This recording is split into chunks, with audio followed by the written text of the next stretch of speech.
Bonjour et bienvenue à bord de ce nouveau numéro de thierryweber.com. Je fais exprès de me mettre pile dans le champ de ça, voilà. Si vous ne le voyez pas, c'est un objet très coûteux mais fort utile puisqu'il ne produit pas de chaleur, mais beaucoup de lumière, et je vais utiliser cette lumière pour interviewer Flavio. Bonjour Flavio. Salut Thierry.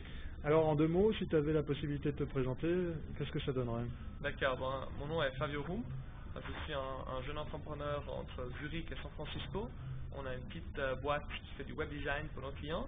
Et du côté aussi, on développe des nouveaux projets qu'on essaye naturellement de vendre à une base de clients plus large. Alors Flavio, il a un discours très très bien rodé puisqu'on vient de mettre en boîte la même chose mais en anglais que vous aurez l'occasion de voir sur culturepod.ch. Mais en attendant, voici déjà la version française. Tu n'es pas par là par hasard puisqu'effectivement tu viens avec des cartes de visite avec un nouveau site internet. Exactement. De quoi s'agit-il? Donc en fait, on a créé un site qui s'appelle My Heart Beats For. Et c'est en fait un site où quelqu'un peut venir et créer une page avec une idée derrière qui peut être une initiative, par exemple politique. Disons, par exemple, on aimerait que tous les dimanches, il n'y aurait pas de voitures qui circulent dans la ville de Genève. Ou alors, peut-être, j'ai une organisation, par exemple les alumni de l'EPFL, ils aimeraient se retrouver sur un site. Je peux créer ce site et après, les gens qui supportent cette idée ou qui font part de ce groupe peuvent en fait joindre le site avec leur image, donc leur visage, et ils peuvent faire ça en venant de Facebook ou en uploadant une image de leur ordinateur, et après ça crée en fait une grande carte comme Google Maps que je peux zoomer dehors, et je peux en fait en cliquer sur un profil, je peux voir la personne qui est derrière cette image. Elle peut mettre un link sur son profil LinkedIn, Xing, Facebook, quoi que ce soit.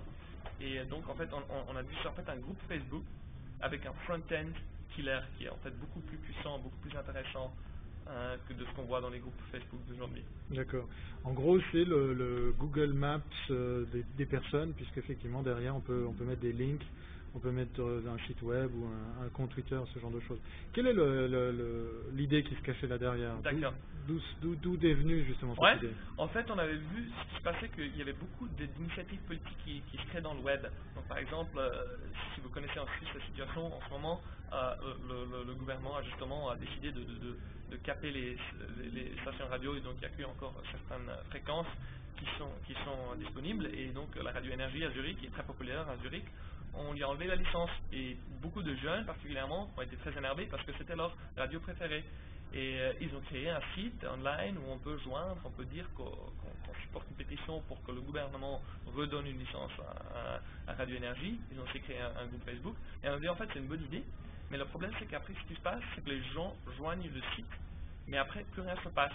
En fait, ça donne une longue liste de supporters, mais que personne ne regarde, c'est pas intéressant. Ça veut dire que par exemple les applications comme Cause dans Facebook suffisent pas? Exactement. En fait, on a dit Cause, c'est un bon modèle, mais pourquoi pas créer un front-end qui est beaucoup plus interactif et qui engage plus les gens. Et on a dit, en fait, on pourrait faire vraiment, on pourrait prendre au lieu du nom, on pourrait prendre l'image des personnes, les mettre les uns à côté, et ça donne cette collage qu'on peut zoomer dedans, zoomer dehors, on peut aller de très loin, on peut voir, oh, il y a 10 000 personnes qui supportent ça, on peut aller tout près, on peut voir un certain individuel, c'est Thierry qui supporte cette initiative, je peux cliquer sur son profil, je peux voir qui c'est.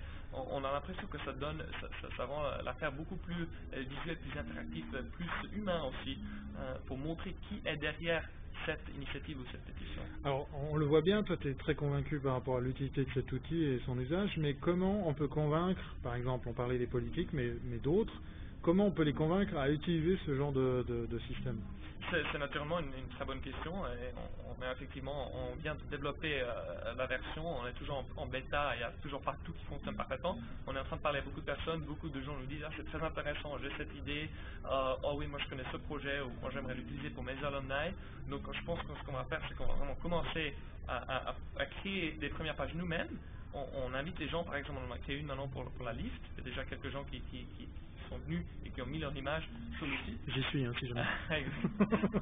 Et donc maintenant, par exemple, Thierry vient 5 minutes avant, il vient de joindre le site et il a mis après en fait dans son Facebook newsfeed, Thierry vient de joindre le site Lyft. Okay. Donc en fait tous ces contacts verront après qu'il a fait ça, on peut dire, ah, qu'est-ce que c'est? Je vais voir.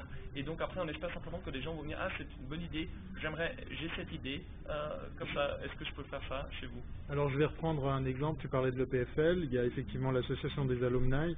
Je profite au passage de saluer Marc, hein, si jamais tu me regardes, qui est ni plus ni moins le secrétaire général de ACUB, les alumni de l'EPFL. Okay. Comment on peut par exemple convaincre l'EPFL d'utiliser cette plateforme? Alors là, c'est pas à côté utilisateur, mais côté, je dirais, client, pour mettre en place un tel outil. D'accord. Moi, je pense que ça permettrait, par exemple, aux alumni de Lausanne, en fait, qui sont après, de nouveau, ses clients à lui, hein, de voir, en fait, par exemple, on pourrait faire un site pour chaque année, les années 2000, les années 2001 et tout, et on aurait pour chaque site une année, on pourrait, ah ouais, j'ai perdu contact avec Jean-Marc, ah oui, c'est lui, comme ça, on pourrait voir, en fait, on pourrait faire aussi par section, par année, tout ça, peut-être des contacts qu'on a perdus.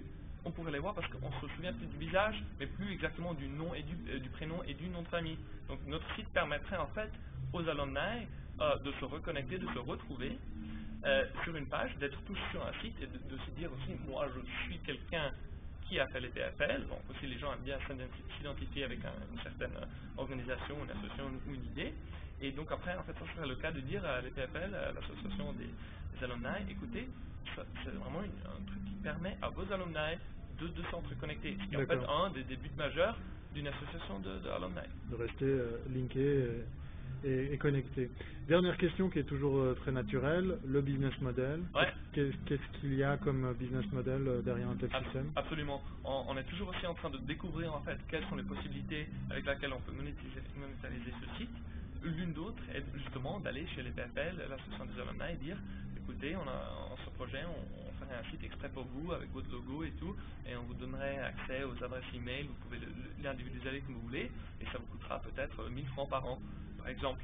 Ou alors quelqu'un qui dit j'aimerais faire, par exemple Apple aimerait créer une pétition pour l'iPhone, et dire j'ai un site iloveiphone.com, et les gens diront qu'on arrive à faire 20 000 ou 30 000 gens qui joignent ce site, qui mettent aussi leur adresse email dans le système, et après ça leur permettrait d'envoyer à ces gens qu'ils savent donc que sont des gens intéressés au produit iPhone, de leur vendre quelque chose. Naturellement, les gens mettraient un petit cochet qui dirait je permettrais à Apple de m'envoyer de la pub, et après Apple on pourrait en fait vendre ses adresses générateur de contacts. Exactement. Et de leads. D'accord. Bah écoute Flavio, on va te souhaiter plein de succès pour cette nouvelle aventure. Merci. Et puis surtout bravo d'avoir été déjà partenaire avec Lyft pour proposer dès maintenant. Donc à quelle adresse? C'est www.myheartbeats4.com/Lyft. Je vais peut-être montrer encore ici. Alors on va voir si, voilà, on le voit presque, je bouge pas trop. Donc je vous invite à taper ce lien pour déjà voir les lifters qui sont déjà en ligne. Ouais. Merci beaucoup Flavio, et puis à bientôt si c'est pas avant. Merci. Super.